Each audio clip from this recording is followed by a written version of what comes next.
So today's topic of is C++ identifiers. तो basically identifiers क्या होते हैं? आइडेंटिफायर्स नाम से भी पता लग रहा है हमें कि कोई चीज जो आइडेंटिफाई करने के काम में आए, दैट इज वेरिएबल. जैसे variable names, all C++ variable must be identified with unique names. तो हम जो भी वेरिएबल्स यूज कर रहे हैं C++ के अंदर, उनको हमें एक यूनिक नेम डालना होता है. किसी भी दो वेरिएबल का नेम सेम नहीं कर सकते. तो these unique names are called identifier, और इन्हीं को हम आइडेंटिफायर्स बोलते हैं, यानी कि name of the variables. Identifier can be short names. इनको हम जैसे शॉर्ट नेम्स में एक्स वाई इस तरह भी लिख सकते हैं, और डिस्क्रिप्टिव में ऐसे पूरा कोई नाम आप लिखना चाहो तो आप वो भी लिख सकते हो. जैसे आपने सिंगल उसमें लिखना है, मान लो वर्ड, तो आपने सिंगल वर्ड डाल दिए.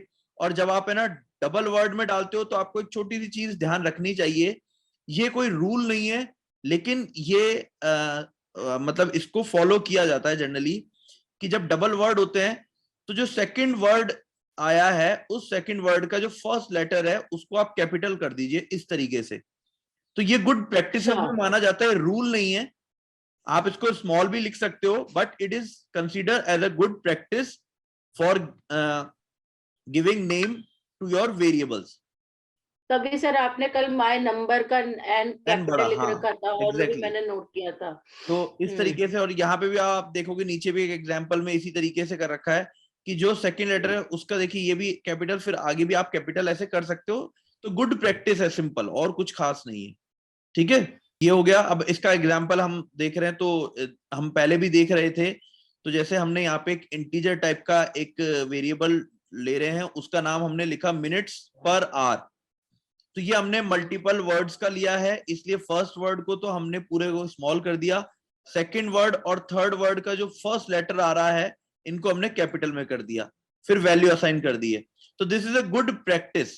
ये गुड प्रैक्टिस है, दैट्स इट. और आप इनको स्मॉल इसमें भी लिख सकते हो, तो ये इजी हो जाता है. ओके है, but try to use such type of identifiers. अब इनके क्या क्या और रूल्स होते हैं टू गिव एन आइडेंटिफायर, यानी नेमिंग के लिए आपने वो क्या क्या चीजें ध्यान रखनी है. हाँ मैडम, एक सेकेंड. हाँ, so these are some general rules for naming variables.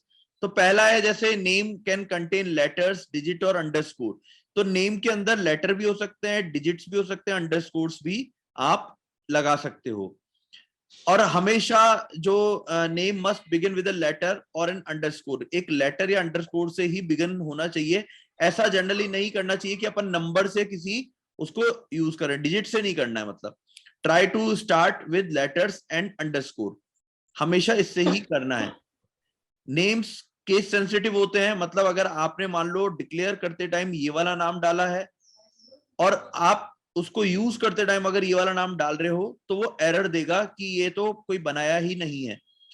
तो these are case sensitive. Case sensitive means अगर कोई कैरेक्टर कैपिटल है तो वो कैपिटल ही यूज होना चाहिए, स्मॉल भी नहीं कर सकते. That is called case sensitive. Names can not contain white spaces, यानी स्पेसिंग नहीं होनी चाहिए नेम्स के बीच में. जैसे मान लो हम यहाँ पे माय और वेरिएबल के बीच में स्पेस दे दें, नहीं, you can't give space, you can give underscore. और इवन हम स्पेशल कैरेक्टर्स भी ऐसे यूज नहीं कर सकते. रिजर्व वर्ड्स जो हैं, रिजर्व वर्ड कौन से होते हैं? जो कीवर्ड्स हैं. आपने जो C++ लैंग्वेज के लिए जो डेवलपर्स ने कोड्स वगैरह लिखे हुए हैं, उनको आप as a variable name use नहीं कर सकते. जैसे मान लो मैं यूज करना चाहूं इंट इंट, तो ऐसे आप यूज नहीं कर सकते, क्योंकि इंट एक ऑलरेडी एक कीवर्ड वहां पे यूज किया हुआ है. तो these are some rules for identifiers and how to use identifiers.